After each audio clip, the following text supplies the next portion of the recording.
There is a very specific, like very modern kind of panic that I bet almost everyone listening to this has felt at least once. Oh, absolutely. The dreaded stomach drop. Right. It usually starts with just like an alert on your phone.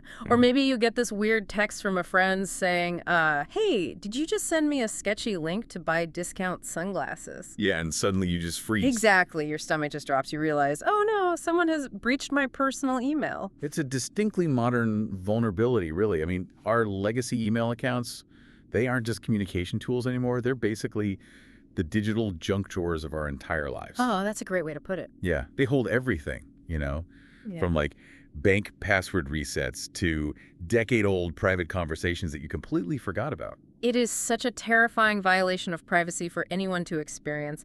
But today we're looking at sort of the ultimate ironic twist on that exact scenario. Because what happens when the person experiencing that stomach drop, that profound digital violation, happens to be the director of the FBI? Yeah, the stakes shift immediately when that happens. Right. An intrusion that would normally just be a personal inconvenience, it transforms instantly into a matter of national security optics and global posturing. Which is exactly our mission for today's deep dive. We are unpacking a recent, highly intense cyber incident where an Iranian-linked group called Handala breached the personal email account of FBI Director Kash Patel. It's a really complex situation. It really is. And our goal for this deep dive is to understand not just like how this happened technically, but why it's happening right now. We're going to explore the geopolitical shockwaves hitting our digital shores. But before we jump in, I do need to set the stage impartially here. Right, that's important. Yeah, because to everyone listening, we are dealing with some highly politically charged source material today. This touches on the Middle East conflict, U.S.-Israel relations, and the Iranian government. So I want to be super clear. We are absolutely not taking any sides here. We are just going to objectively explore the facts, the claims, and the direct quotes presented in our sources. We're not endorsing any viewpoints. We just want to convey the reality of this digital conflict as it's unfolding.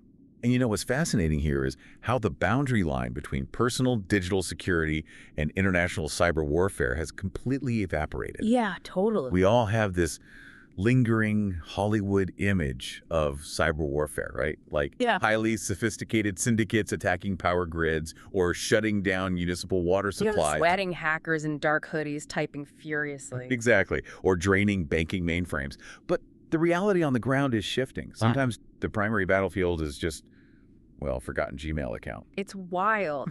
So let's start with the raw facts of this high-profile break-in, just tracking exactly what happened before we get into the motives. Sounds good. According to a Reuters report, Handala, which analysts identify as a pro-Palestinian hacktivist group serving Iranian cyber intelligence, they actually managed to crack into Kash Patel's personal inbox. Yeah. And they didn't just quietly snoop around either. They dumped a massive cache of his data directly onto the public internet. We're talking about old photographs of the FBI director, various private documents, and a trove of more than 300 of his emails. Yeah, and dark web intelligence firms jumped on this pretty quickly to verify it. There's a firm called District 4 Labs, and they tracked the forensic trail. And what did they find?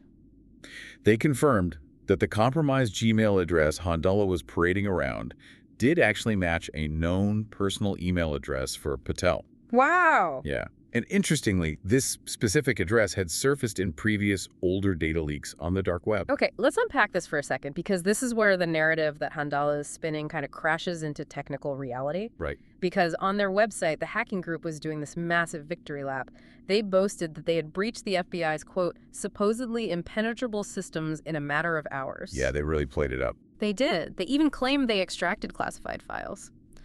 But, I mean, hacking a personal Gmail account is fundamentally not the same thing as breaching the FBI's enterprise servers. Not at all. To me, it feels like bypassing a highly secure laser grid bank vault by, figuring out where the bank manager lives and stealing his spare house keys. It's a violation, sure, but the vault itself is still locked, right? Well, I'd actually challenge that analogy a little bit. Oh, how so? It's not quite like stealing the bank manager's house keys, because those keys don't give you access to the vault's money anyway. A better way to look at it might be this.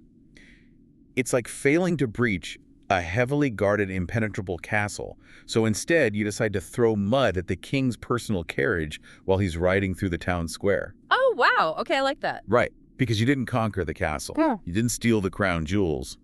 But you made the king look incredibly weak and vulnerable in front of everyone. That makes a lot more sense. The target isn't the infrastructure at all. The target is the reputation. Exactly. Yeah. And the FBI's official response really aligns with this. Hmm. FBI spokesman Ben Williamson confirmed that malicious actors did attempt to access the director's email, but he heavily emphasized a specific phrase.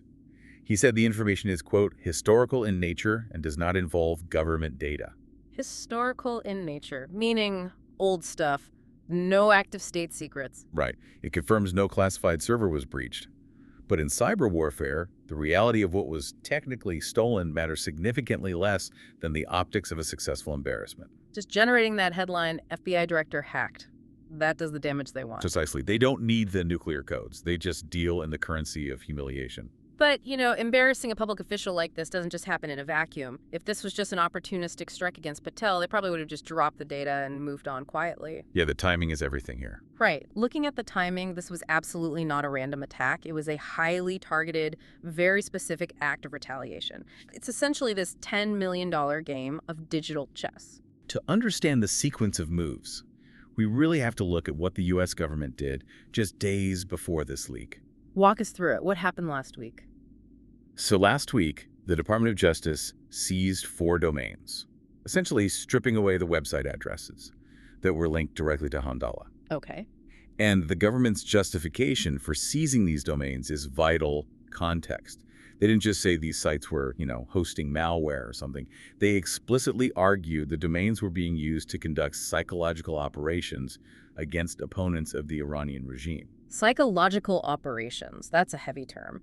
And Kash Patel was the highly visible face of that exact domain seizure. He was. The reporting includes this incredibly forceful quote from him regarding the DOJ operation. I'm going to read it here. He stated, quote, Iran believed it could hide behind fake websites and online threats to terrorize Americans and silence dissidents. We dismantled 4 of the pillars of their operation and we're not finished yet.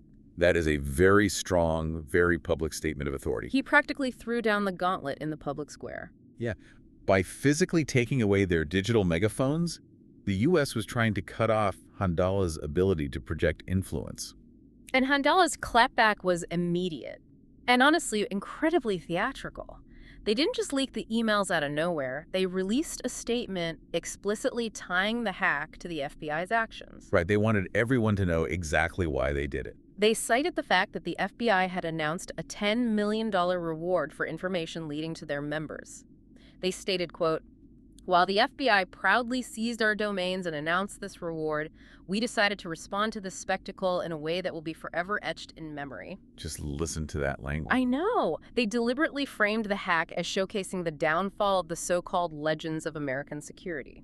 If we connect this to the bigger picture, the strategy behind this kind of hacktivism becomes really clear. Yeah, because it feels dramatically different from traditional espionage, right? We usually think of nation-state hackers trying to be invisible, just exfiltrating data quietly in the night. Exactly. Traditional spies don't want you to know they were there.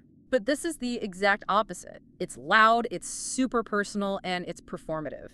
Is this kind of public, retaliatory back and forth normal for nation-state hackers? Or are we seeing a major shift in how these groups operate? We are definitely seeing a shift. By making it public and personal, Handala achieves the exact psychological operation goals that the FBI was trying to shut down in the first place. Wait, really? The hack itself is the psychological operation? Yes. They are communicating a very clear message. You have the power to seize our websites, but we have the power to open up your director's personal life for the whole world to scrutinize. It's just wild to think about. Like, you took our websites, so we took your old photos. It almost sounds petty when you say it out loud, but the strategic impact is undeniably huge. Well, for sure. It forces American authorities into a defensive posture. The media cycle gets dominated by it. Right. But to understand the true scale of what we are looking at here, we have to zoom out even further. This whole feud between the FBI and Handala, it isn't happening in a vacuum. No, it's definitely not. To understand the real scope, we have to look at the inciting geopolitical event that triggered this entire wave of attacks. The macro context here, according to the source material, is the death of Iranian Supreme Leader Ali Khamenei at the end of last month. Right. And the reporting specifies this occurred as part of a joint Israeli-U.S. operation. I mean, that is a seismic, kinetic event in the physical world. It's massive. And what's really interesting is that the U.S. was actually braced for this exact kind of fallout. They knew it was coming. They did. An earlier intelligence assessment predicted that the immediate short-term concern post-Khamenei wouldn't necessarily be like massive infrastructure attacks. Right, not taking down the power grid or anything. Exactly. The prediction was exactly this. Iranian-aligned hacktivists carrying out low-level cyber attacks against U.S. networks. Wow. So they knew the retaliation would be this swarm of highly visible, low-level harassment campaigns. Yeah, because low-level harassment is incredibly difficult to defend against at scale. You can secure a military base, but you cannot secure the legacy digital footprint of every single government employee. Which brings us to the collateral damage of this strategy, because this wave of attacks goes far beyond just the FBI. This same week, Handala claimed they leaked the personal data of dozens of Lockheed Martin employees in the Middle East. And Lockheed Martin is a massive defense contractor. Huge. And the company is currently investigating the incident to mitigate threats. So they're not just going after government officials, they're hitting private citizens working in the defense sector. It broadens the scope entirely. It creates a chilling effect on the workforce. So what does this all mean? If we take all these pieces, the hacked legacy Gmail, the domain seizures, the targeted defense contractors, and the geopolitical assassination, how do we synthesize this? It basically means that a physical geopolitical assassination immediately translates into a dispersed, low-level cyber harassment campaign. Personal data is now a frontline weapon. It really makes you stop and evaluate your own digital life. I mean, thinking about you, the listener right now, if the director of the FBI can have his old photos and like 300 plus emails weaponized in an international geopolitical dispute just because of an old personal Gmail account, It's sobering. it highlights how incredibly vulnerable our historical digital footprints really are. All those old accounts we just leave sitting out there in the dark. Absolutely. And it leaves us with a really provocative final thought to ponder, building on everything we've seen in the source material today. What's that? Well, if low-level cyber attacks like leaking old emails and targeting private employees are now the expected standard retaliation for the targeted death of a head of state, have we entered an era where the lines of war are permanently blurred? That is a chilling question. Right. At what point do these psychological personal data leaks stop being viewed as just, low-level hacktivism and start being treated as actual acts of war? Something we're going to have to figure out very soon. Definitely something for all of us to mull over as this digital landscape keeps shifting. Thanks for joining us on this deep dive.